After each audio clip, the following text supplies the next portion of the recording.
गिरीश आध्यात्मिक ड्रीम में आप सभी का बहुत बहुत स्वागत है।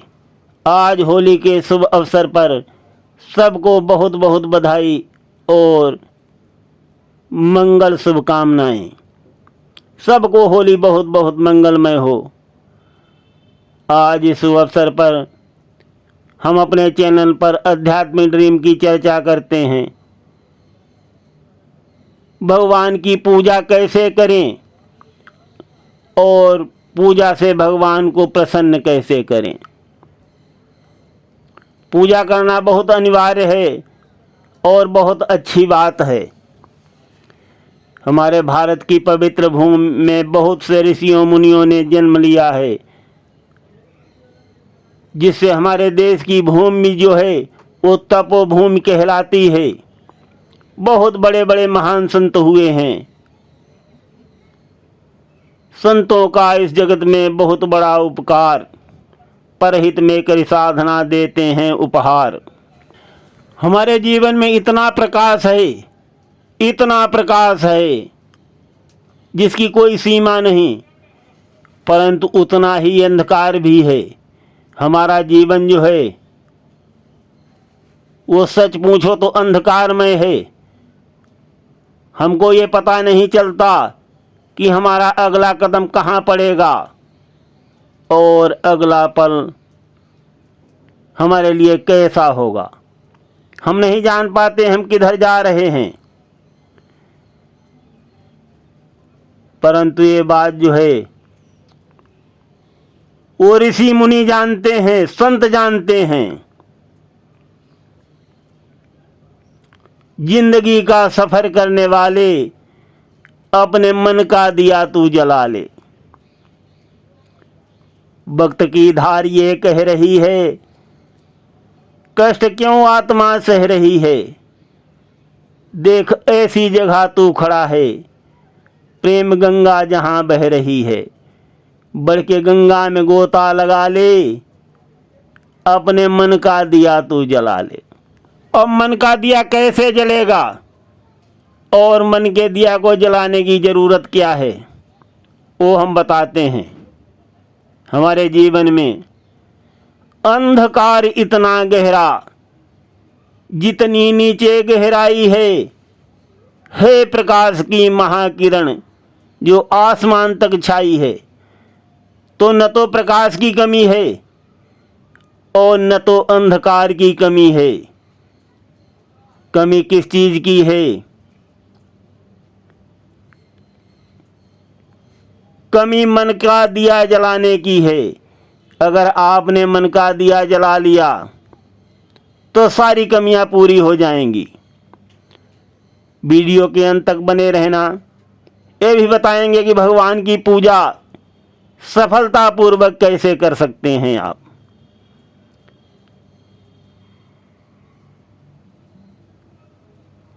अंधकार और प्रकाश का कोई अंत नहीं है।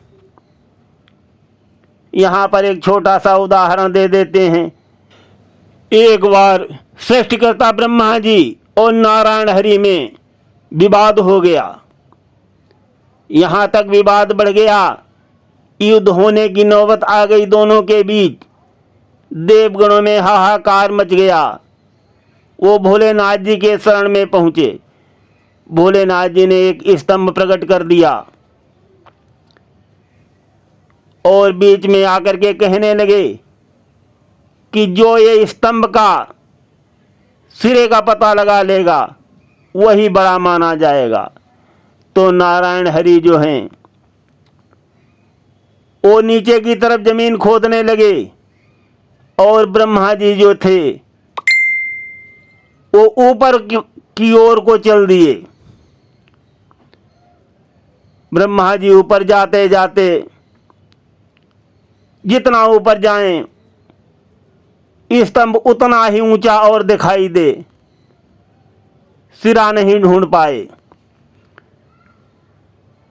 तो ऊपर से केतकी का पुष्प गिरा हुआ आ रहा था। तो ब्रह्मा जी ने हंस का रूप में बनाया था, तो अपनी चोंच से केतकी के पुष्प को पकड़ लिया। और उससे पूछा तुम कहाँ से आ रहे हो?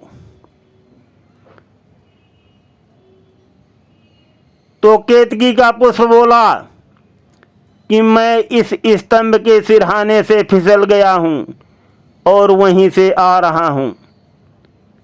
ब्रह्मा जी के मन में चालाकी आ गई और वो सोचने लगे कि मुझे सबूत मिल गया है, मैं कह दूंगा कि मैं सिरहाने से स्तंभ के ये केतकी का फूल लेकर के आया हूँ। और ब्रह्मा जी ने केतकी के फूल को भी, पुष्प को भी ये बात समझाई कि तुम भी गवाही दे देना कि हाँ ब्रह्मा जी हमको स्तंभ के सिरहाने से लेकर के आए हैं। ब्रह्मा जी खुशी खुशी वहाँ से चल दिए और नीचे उतर आए जहाँ देवतागण इंतजार कर रहे थे। ब्रह्मा जी बहुत खुश थे क्योंकि वो केतकी का फूल लेकर के आए थे गवाही के लिए। पहले तो केतकी के फूल ने मना किया था, किंतु ब्रह्मा जी के कहने से केतकी का फूल गवाही देने के लिए तैयार हो गया था। ये भी बात आपको बता दें। तो इधर नारायण हरि ने तो ढूंढ नहीं पाया था सिरहाना, तो अपना मुंह लटकाए हुए आ रहे थे। ब्रह्मा जी सोच रहे थे कि अब तो मेरी विजय हो ही गई है और अब मैं ही बड़ा घोषित कर दिया जाऊंगा। लेकिन परिणाम क्या हुआ साथियों? जब ब्रह्मा जी ने ये बात प्रस्तुत की और केतकी के फूल ने भी ब्रह्मा जी की झूठी गवाही दी, तो भगवान भोलेनाथ जी नाराज हो गए। कहने लगे कि तुम झूठ बोल रहे हो,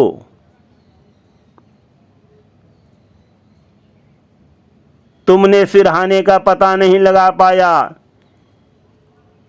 और वो स्तंभ भी जो है धीरे धीरे चिटकने लगा और फिर टूट गया। उसमें ओम ओम की आवाज़ आ रही थी। इसलिए नारायण हरि भगवान की पूजा करना चाहिए, बहुत अच्छी बात होती है। श्रद्धा से पूजा करिए और पूजा करने के साथ साथ जो ईश्वर का नियम है उसका भी पालन करना चाहिए। भगवान पूर्ण रूप से कैसे संतुष्ट होते हैं, कैसे पूर्ण रूप से आपकी पूजा को स्वीकार करते हैं, वो बातें अब हम आगे आप सभी को बताने वाले हैं। ध्यान से सुनिए। जब भी हम मंदिर में जाते हैं बहुत ही श्रद्धा भाव से जाते हैं, विविध प्रकार की सामग्रियां लेकर के भगवान को संतुष्ट करने के लिए जाते हैं, दिल से प्रार्थना करते हैं। बहुत अच्छी बात है, ये अवश्य करना चाहिए। परंतु साथियों, अगर वही पूजा को हम अपनी दिनचर्या में भी सम्मिलित कर लें और उसी प्रकार से कर्म करें, तब सच में हमारा जीवन जो है वो पूजामय बन जाता है। हमारी पूजा जो है सर्वांगीण पूजा हो जाती है और फिर वो पूजा जो है वो सर्व प्रकाशमान कहलाती है। चारों तरफ प्रकाश फैल जाता है। और नहीं तो क्या है, रात लंबी है गहरा अंधेरा, कौन जाने कहाँ हो सवेरा, तू है अनजानी मंजिल का राही, चलते रहना ही है काम तेरा, रोशनी से डगर जगमगा ले, अपने मन का दिया तू जला ले। अगर भगवान की पूजा आपने दिनचर्या में बिठा ली है तो वो रोशनी जो है वो आपको मार्ग दिखाएगी। और अगर श्रद्धा से पूजा करने के बाद में अपनी दिनचर्या में शामिल नहीं किया तो फिर सामने वही अंधकार आ जाएगा। अगर सफल पूजा करना चाहते हैं परमात्मा की, तो आपने जो प्रार्थना मंदिर में की है उस प्रार्थना को दिनचर्या में अवश्य बिठा लें, अवश्य बसा लें।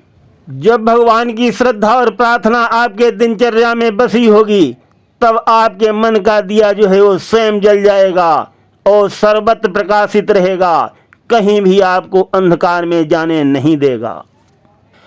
जैसे मान लो ईश्वर की साधना करने के बाद हमें भूख लगी, तब हम स्वयं प्रसाद ग्रहण करते हैं तथा मित्रगणों को भी प्रसाद बांटते हैं। जब हमें ठंडक महसूस होती है, तब हम अपने अंगों को आवश्यक वस्त्रों से ढकते हैं। जब हमारे शरीर में रोग होते हैं, तब उनको दूर करने के लिए हम औषधियों का सेवन करते हैं, किंतु ऐसा करते समय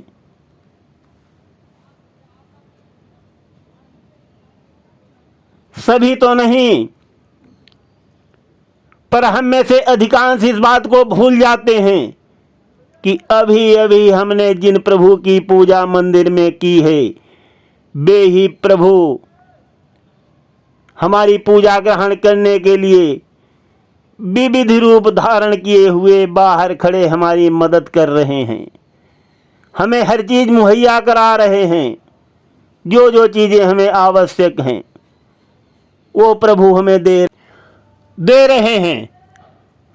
और आज का भाग जो है हम यहीं पर विश्राम देते हैं। कल के भाग में हम बताएंगे भगवान हमारे सामने कौन कौन से रूप में आते हैं और हमारे लिए कितनी मेहनत करके अपनी कमाई से हमारे सारे मनोरथ पूरे करते हैं। सुनते रहिए गिरीश आध्यात्मिक ड्रीम में।